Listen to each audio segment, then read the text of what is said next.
What is the Government Purchase Card Program? The Government Purchase Card, commonly referred to as the GPC for short, is a contracting avenue that allows you to purchase supplies, services, and construction through a streamlined payment method.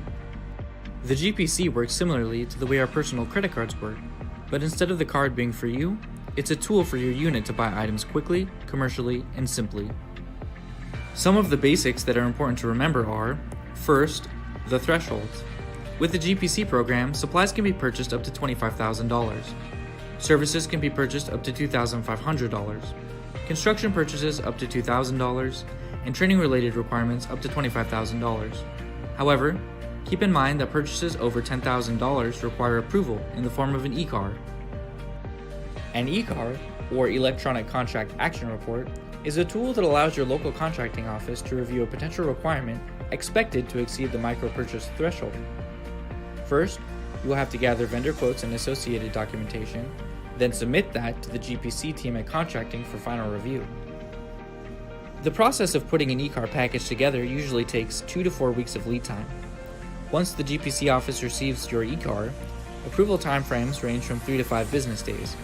Providing your requirement to your local GPC office earlier in the fiscal year will make the entire process smoother for all parties involved. Once the e-card is approved, cardholders will have 30 days to make their purchases for their units. And of course, keep all documentation saved during this whole process.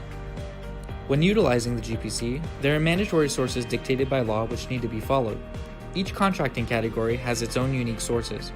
Some common mandatory sources include Ability 1, AFWay, and GSA Global Supply, but a full list can be found at the FICA Launchpad. An example of this would be purchasing IT hardware. First, you must check AFWay's QEB. Then, if it's not there, you may check AFWay's NetSense. Finally, if not there, you may check GSA Advantage. If the mandatory sources cannot fulfill your requirement, then the next step is to seek out small business opportunities. It's important to keep in mind that all requirements must be simple and commercially available. Simple and commercial means anyone can purchase these same items, and it is not tailored or designed specifically for the military. A common mistake that people often make is confusing the GPC, Government Purchase Card, with the GTC, Government Travel Card. No travel expenses of any kind should be spent on the Government Purchase Card.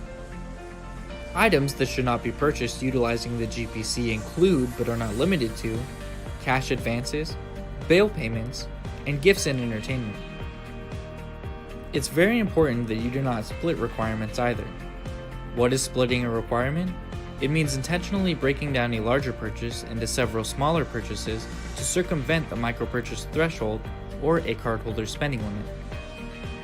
The GPC is designed to expedite the acquisition process to fulfill your requirement. As a general rule, keeping the requirement simple and commercial should serve as guiding principles while working with the GPC. Please remember to engage with your local contracting office early and often to ensure you receive the best product. We are happy to field any questions you may have, so please reach out, and we look forward to working with you.